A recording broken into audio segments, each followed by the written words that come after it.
Hi everyone and welcome back to the channel. I am Akshat Bahety and in today's video, I'm going to show you how can you become an expert at ChatGPT by using 7 tips, and these 7 tips will change the way your productivity looks in ChatGPT. So without any further ado, let's get started. First things first, one of the biggest problems that I get with everyone who's using AI is that it does not respond in the way that you want. It just feels too robotic. It really does not.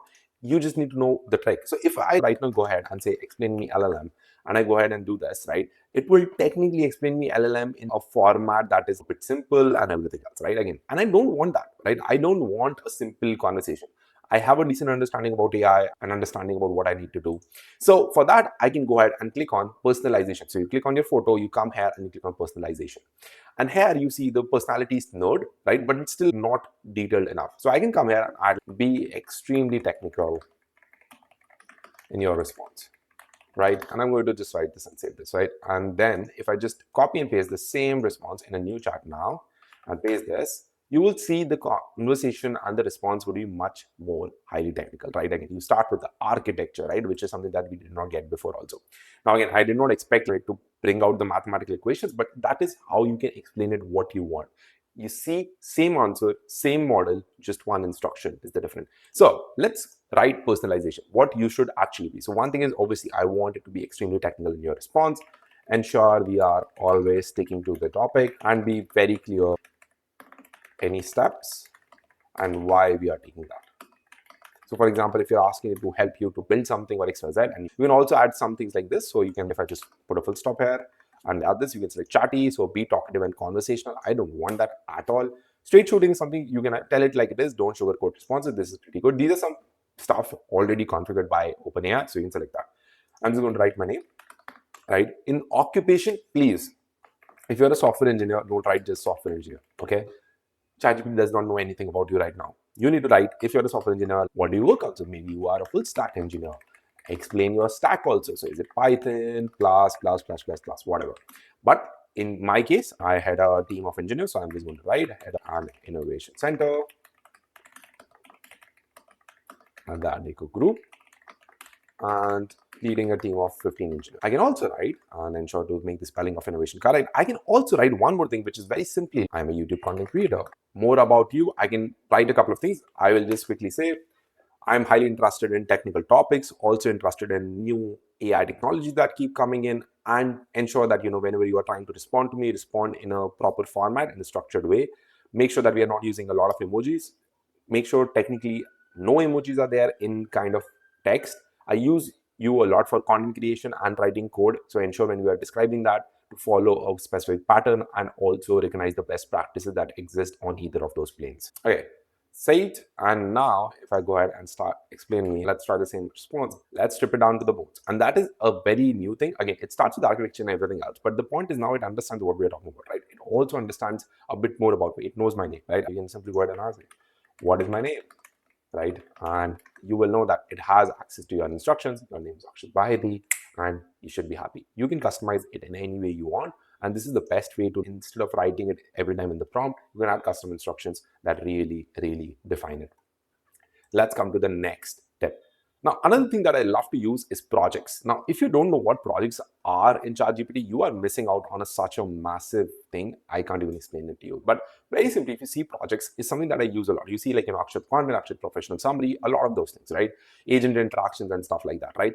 Projects were created to just organize charts, but they have become so much more. So let me show you a couple of projects that I already have. Very simply, if you see here, we ran an AI community recently and we just started it. And for that, we need to reach out to people and everything else. So you can get access to this community if you go down to the description. But here is where I've been using projects for a lot, right? So if you see, I was creating a drip campaign and growth instructions and everything because I want to grow my community to 1,000 members in the next 1 year, right? But very simply, if you click on the files, right, I already have given it access to the school community letter, the school community about us, everything that we have put here, it already has access to it. So whenever I ask it to do something, so let's say I ask it to write me a new LinkedIn post for the community, it already knows what I'm talking about. I don't need to explain it again from the scratch. What is the community, which community I'm talking about, right? It knows the name, it knows what we are doing, it knows what we have access to and everything else. Let's start with a new project, right? So if I come up with a new project, you can see I have multiple options available here, right? Let's try the easiest one, travel, right? I'm going to say traveling to, for example, Vietnam, right? and put that right in create project. Now here I can do a couple of things, right? I can add, let's say, a research.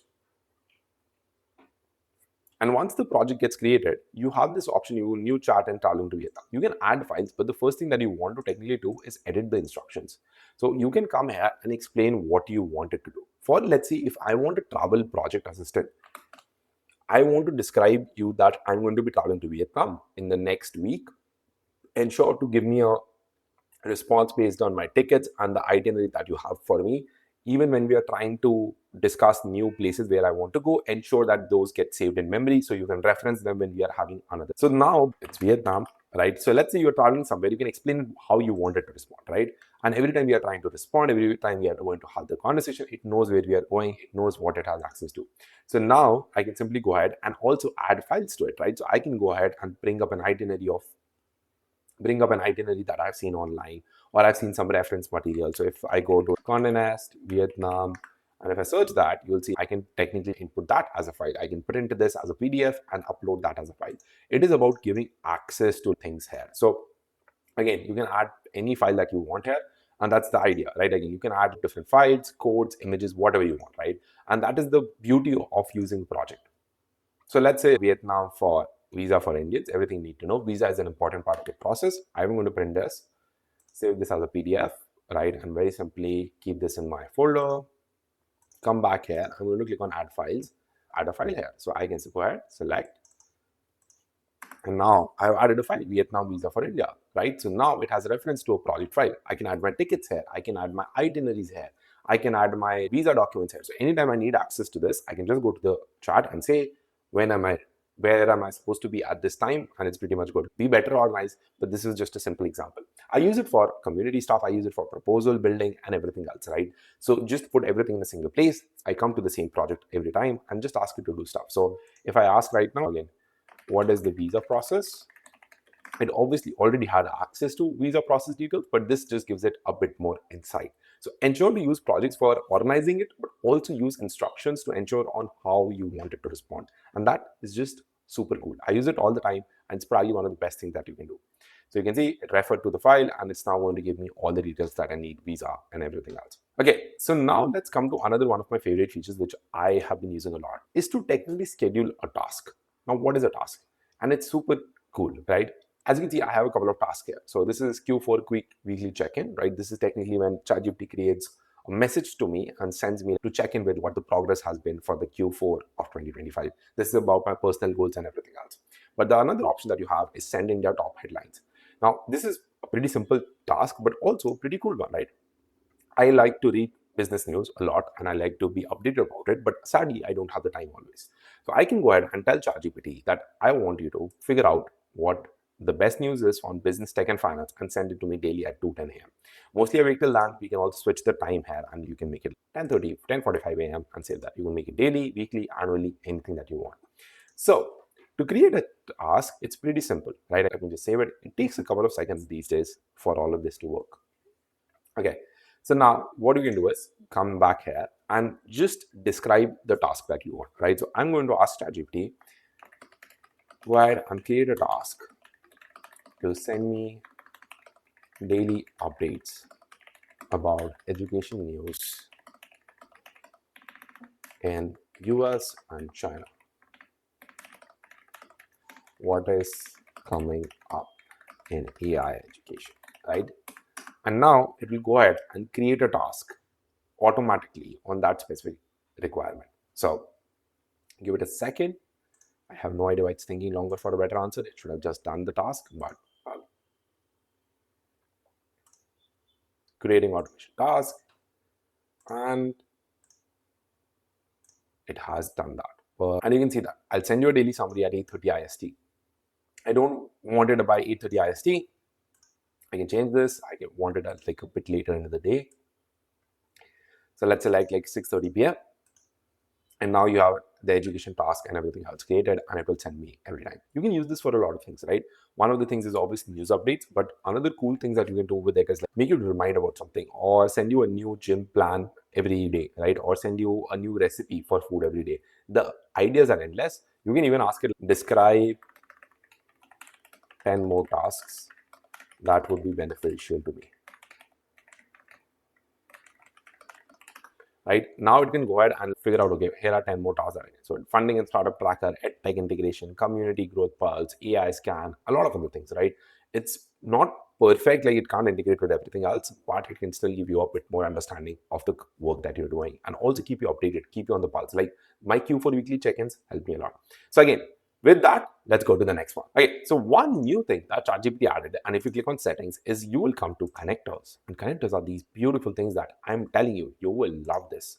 So if you come here and you click on add, you see you have these two options, but you also have this use connectors. And in connectors, you can select Gmail, Google Calendar, even Canva these days.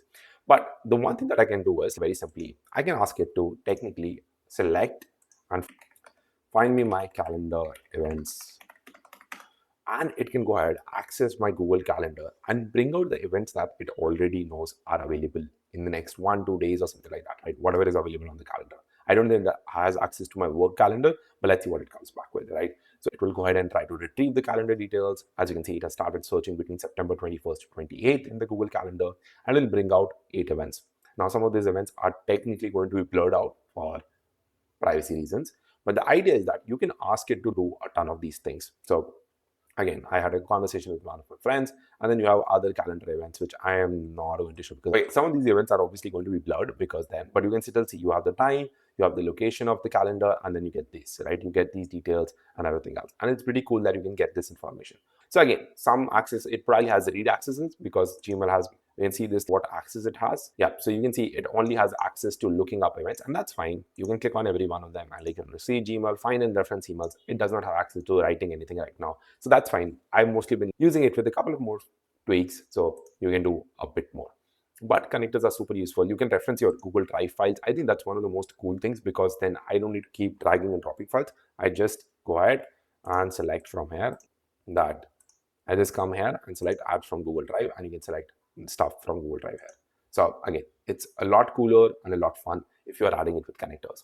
Now, the one thing that I have really not got super popular, even though it should be, is just agent mode. So if you come here and click on plus and select agent mode, I'm telling you, this is highly, highly beneficial to everyone, but just people don't use it because you need to think for a second to make it do. So if you see here, it already gives you a couple of options, right? Buy top rated refurbished stand mixer, reports, actions, spreadsheets, presentations, whatever, right? I'm going to give a simple task, right? I am thinking of, let's say, buying a bigger table for my home. So I'm just going to ask it, find me the best table recommendations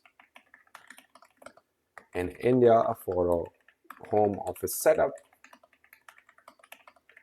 and look for something under, let's say, 20,000, right? Just an example. You're going to press that enter. And the point is, it's now going to go ahead and set up a browser. And this is the most thing that still makes me excited. It's going to go ahead, it has opened a browser, and now it's going to go ahead and review everything. It's going to go ahead and do a research for you without you need to figure everything out.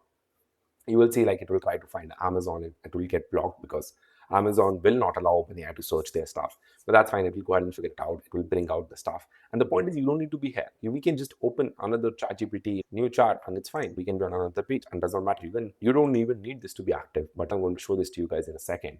We're just going to keep this here. But the idea that it can keep running in background as an agent, and you can see it is going to keep running in background as an agent, is just crazy. You should treat it as literally a mini worker. So you see your reports, you have actions, you have spreadsheets, your presentations. You can ask it to create a presentation. I'm going to show you, I'm just going to create a presentation. Okay. Create a presentation on the top AI tools in 2025. Okay. It will figure out that's 2025. And that's it. Now it will go ahead and create a presentation. The point is that you can ask it to do, right? So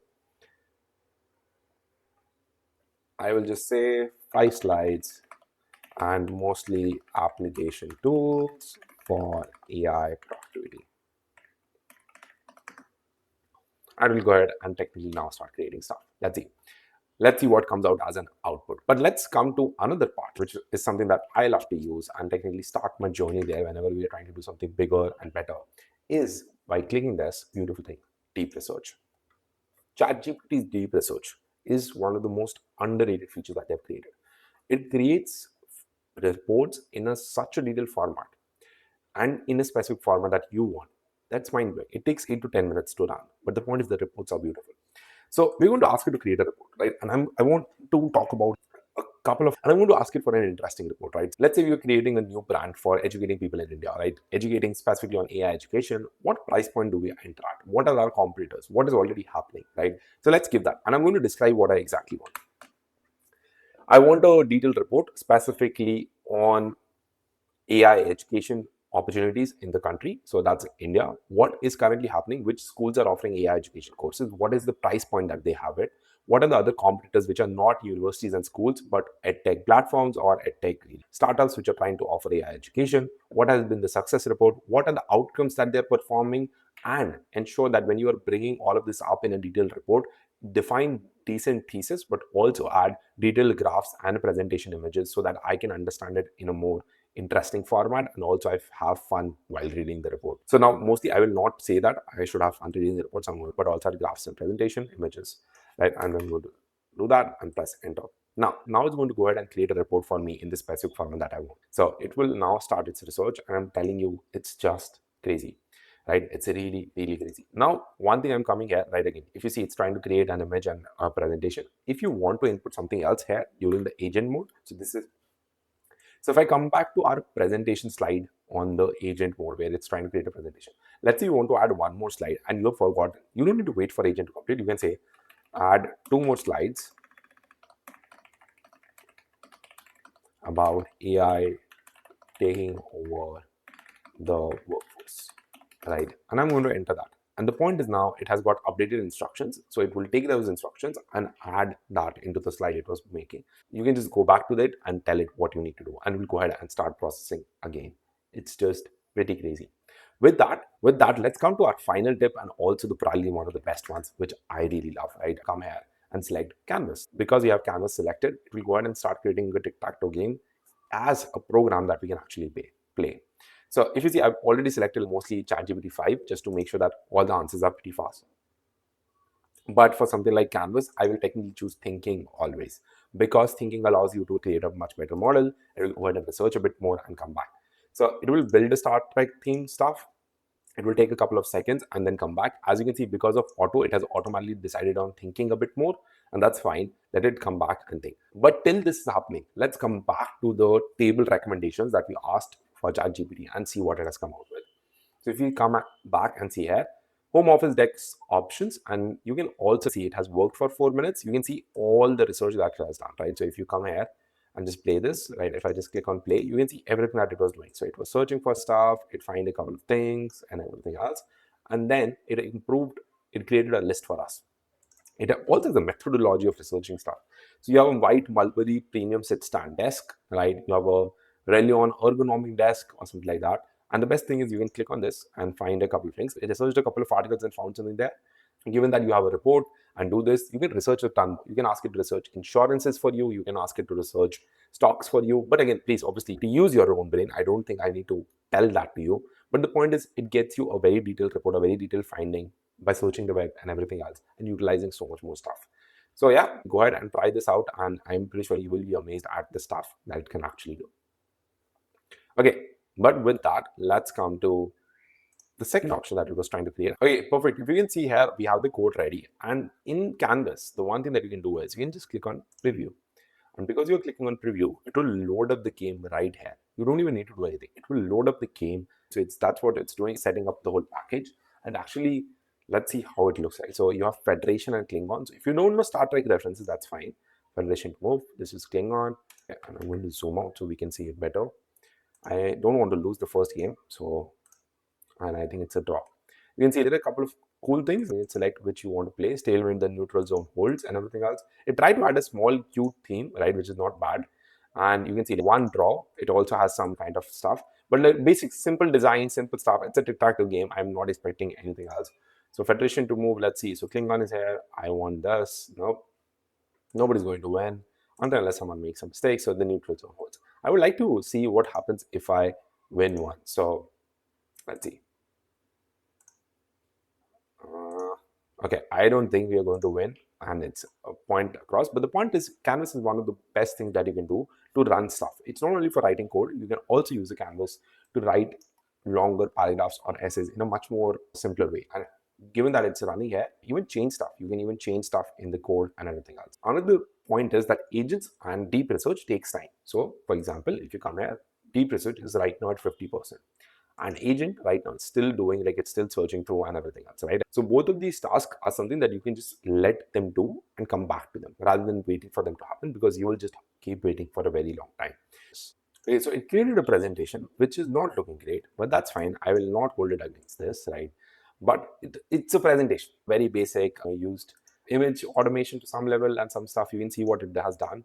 But okay, not bad, not great, nothing that you can present, but it exists. The idea that it exists is just the point that you can do so much with agent mode. Might not be the presentations, but this could be the starting point. Maybe you just have to redesign it. If you look at it, the content is not that bad. It's just the redesign part. So you can probably take all of this and redesign it in like Canva and do it very quickly.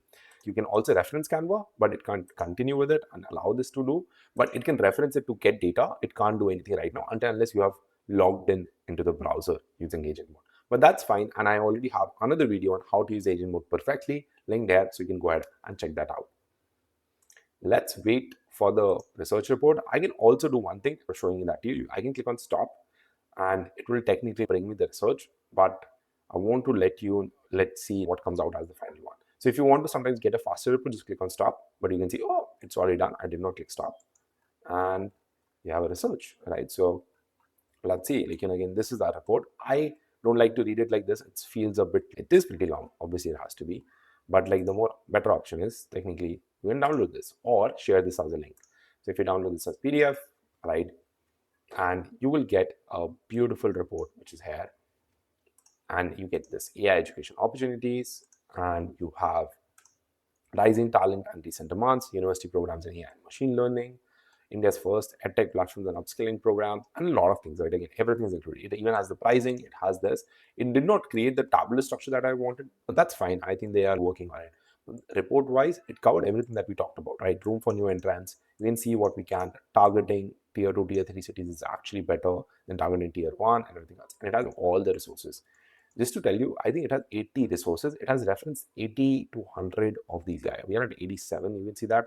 So these are massive number of resources that it has referenced to get you this report. And these are really good reports. You can actually go ahead and read them. And I will drop this reports link in the description. So if you want to check out the response, it's probably one of the most coolest things that you can get started with. So with that, I'll just say, if you've learned all these 7 tips, with that, we are towards the end of this. The only tip that I have for you, if you're choosing between models, yes, you should choose them based on different things and time with reference you have. The way I choose them is just based on the task. If I'm writing for something for programming, I'm going to choose thinking.